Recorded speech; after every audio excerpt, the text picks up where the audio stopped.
Hi. Welcome to another movie plot. Spoilers ahead.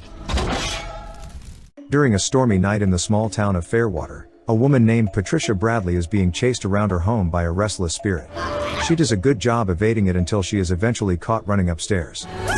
Her mother awakes to the commotion and grabs her pump-action shotgun, sending a round through the carpet ghost's head.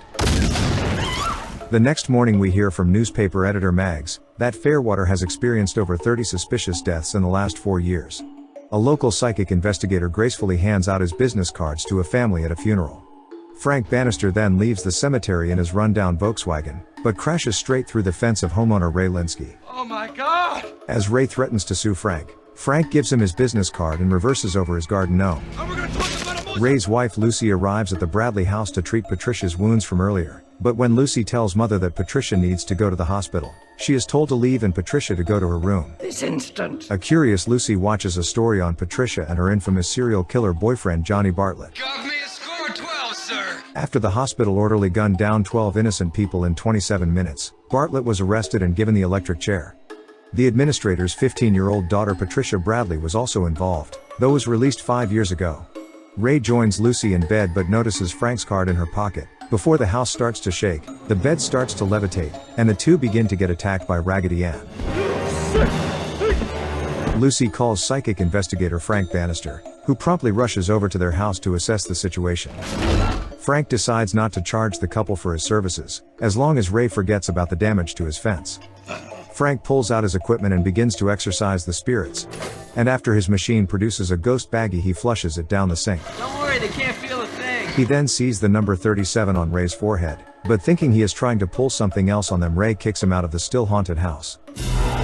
Arriving back at home, the ghost of a 1950s nerd named Stuart hops out of Frank's trunk, followed by the 1970s Cyrus, haunting locals until they have no choice but to call Frank. The two are confused when Frank mentions the glowing number on Ray's head.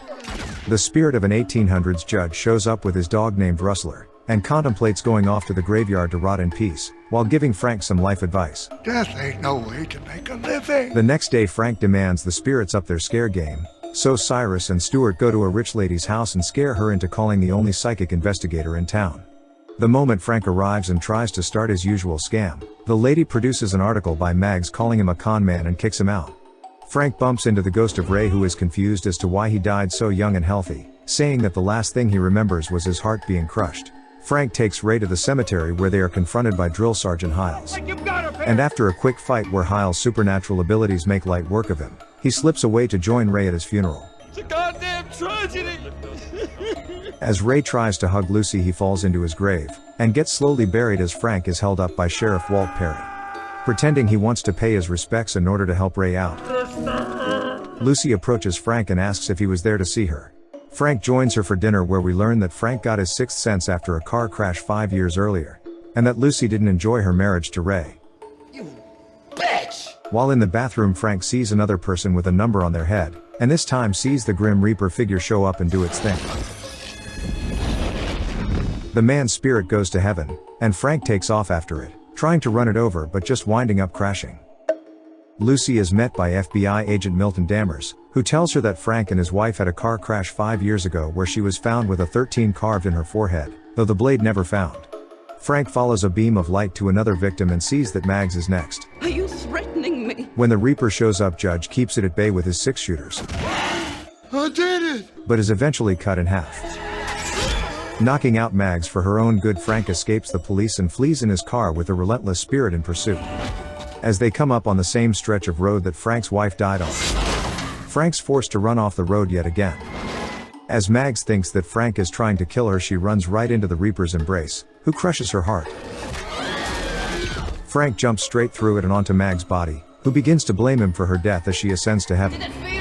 Frank tells Walt about the murder but is arrested as the obvious suspect, even if Lucy and Walt don't believe the charges. But Milton is convinced that Frank is the killer, even after being told about death reaching into their chests.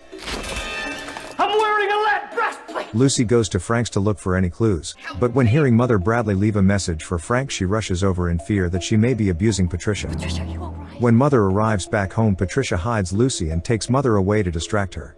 Lucy finds Frank Bannister's missing blade in Mother's wardrobe, and gets stalked by the Reaper as she sneaks out, with Ray's spirit being destroyed. Lucy tells Frank about the knife and she suspects Mother Bradley as his wife's killer. Just then Frank sees the next number in Lucy's forehead, and the Reaper comes to take her life. Cyrus and Stuart come bursting in and begin to protect Lucy, fighting the Reaper off until eventually Stuart is deflated and his spirit consumed.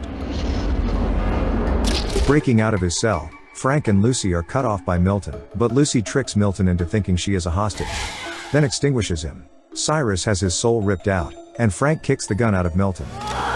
When Frank suggests he turn into a ghost to fight the Reaper, Lucy takes him and puts him in the freezer. Milton shows up and takes Lucy prisoner, just as Frank is passing away and avoiding heaven. Frank's spirit sees the Reaper chasing after Lucy, so he uses his new abilities to fly tackle him, only being saved from extinction by a passing truck. Milton tells Lucy that he was the Manson family's sex slave for 6 months, and shows her all the markings on his body from his time undercover, saying that he has suffered for his country. Frank attempts to save Lucy, but is dragged out of the car by Sergeant Hiles, who is then promptly split in half by the Reaper. A fight ensues between the Reaper and Frank, as Hiles' machine guns keep it at bay long enough for Lucy to escape. As the Reaper begins to get ripped apart, it reveals itself to be Johnny Bartlett back from the grave to continue his spree. Frank is thanked by all of Bartlett's victims, and before he can finally finish him off for good, Lucy revives him. He tells her that the Reaper is Bartlett, so she rushes off to warn Patricia, but when she does, Patricia already knows. Just then Johnny arrives, and begins convincing Patricia to kill Lucy with a selection of knives. When Lucy tries to warn Mother Bradley, she finds her dead, and gets attacked by a crazed Patricia, who begins to help Bartlett try to kill her. Frank arrives and the two begin to fight off Bartlett's spirit, until he eventually retreats into an urn. They rush to the abandoned hospital to try and exorcise him in its chapel, with Patricia and Milton following them. Just as they find the chapel, Milton gets hold of the urn and releases Bartlett's ashes, while shooting Frank in the arm. Before Milton and Patricia can shoot Frank, he steps backward through a hole in the floor, causing Patricia to kill Milton. Visions show Frank just how sick she was as a child, and he recalls the killer couple slaying his wife. Since Patricia runs out of bullets, she strangles Frank to death while Bartlett holds down Lucy. Just before she kills Lucy as well, Frank's spirit rips out her soul and begins to drag her to heaven.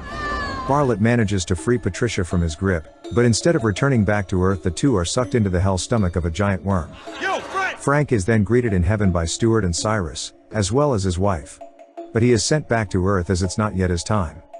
Awaking in the hospital to Lucy, the two end up dating and tear down his old home. Walt arrives and tells Frank that Patricia had a Ouija board in her home which 5 years ago she used to bring Bartlett back, and Lucy can now see ghosts since she had a traumatic experience. And the movie ends. The Frighteners is a 1996 supernatural comedy horror directed by Peter Jackson and co-written with Fran Walsh, with Tim Burton and Sam Raimi at one point in time contending to direct. And she was so young and beautiful. Danny Elfman was so impressed with Peter Jackson's earlier work that he agreed to this movie without even knowing what it was about. It's holy water. Originally planned as a Tales from the Crypt feature, producer Robert Zemeckis liked the script so much that he decided it should stand on its own. I like it when they lie still like that. Ray's actor Peter Dobson played a young Elvis Presley 2 years earlier in the film Forrest Gump. Say, man, show me that crazy little walk you just did there. Slow it down some. Thank you for watching.